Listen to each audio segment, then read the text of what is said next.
tol, welcome back sa aking channel. For today's vlog, pang 3 araw namin ngayon dito sa South Korea. At yung tour guide namin ay sinama kami dito sa bilihan ng mga cosmetic dito sa South Korea, na kung saan ay marami daw pumupunta dito para bumili ng mga pang cosmetic.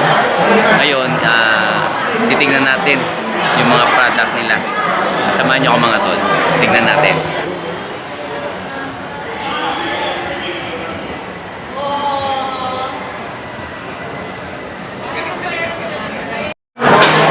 Mga tol, may mga Pilipino na rin na nagpunta dito katulad yan, no?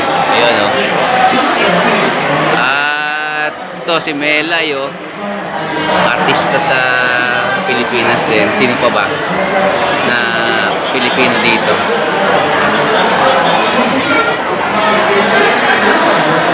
So ayan, no?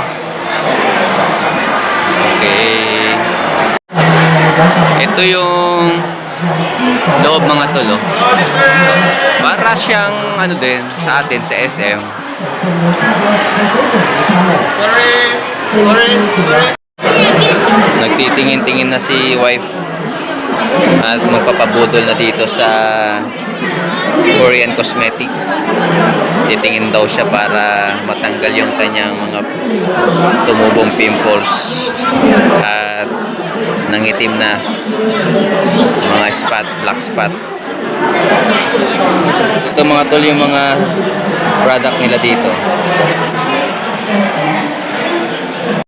Ito yung price niya mga tol, 15,000 won. Ito mga tol ay collagen.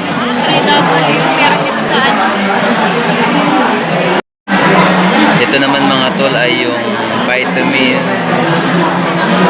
na cream. All-in-one cream na siya. So mga tol, ito yung collagen. All-in-one cream nila.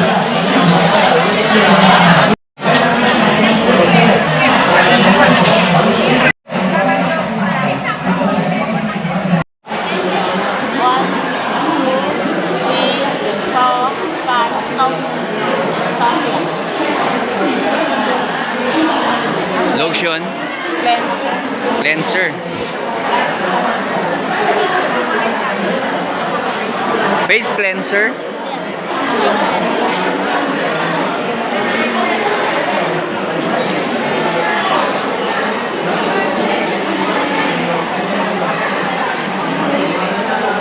oh, parang makeup removal. Yes. Nakakatanggal talaga siya ng mga libag-libag. Only one oil and After bath,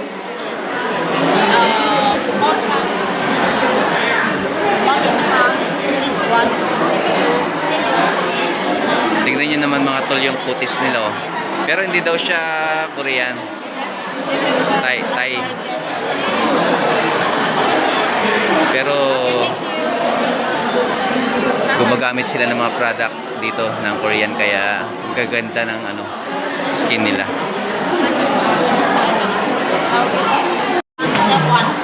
Ang kagandahan kasi dito mga tol, mga original talaga lahat, at yung Korean product na mga cosmetic ay talagang magaganda.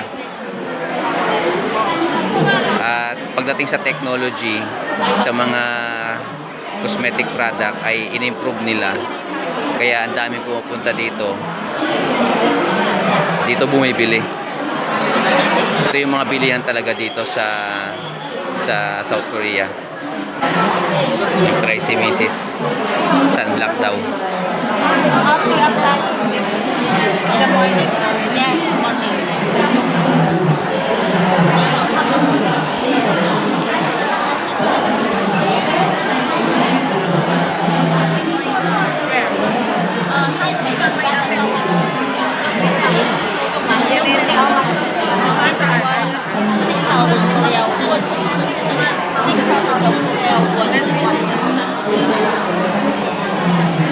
How much?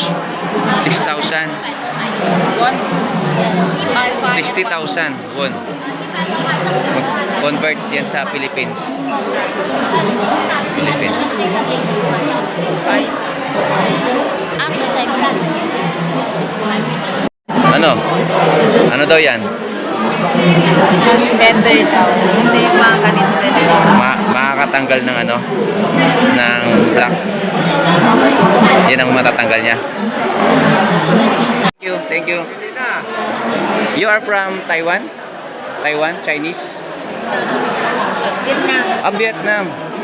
Thank you. So ito mga tol yung nabili ni Mrs. Worth of 83,000 won.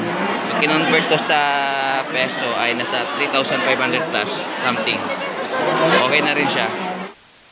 Kung kailangan nyo ng mga educational content para sa inyong mga anak, subscribe nyo na rin to mga tol. Thanks for watching. Kindly like, share, and subscribe.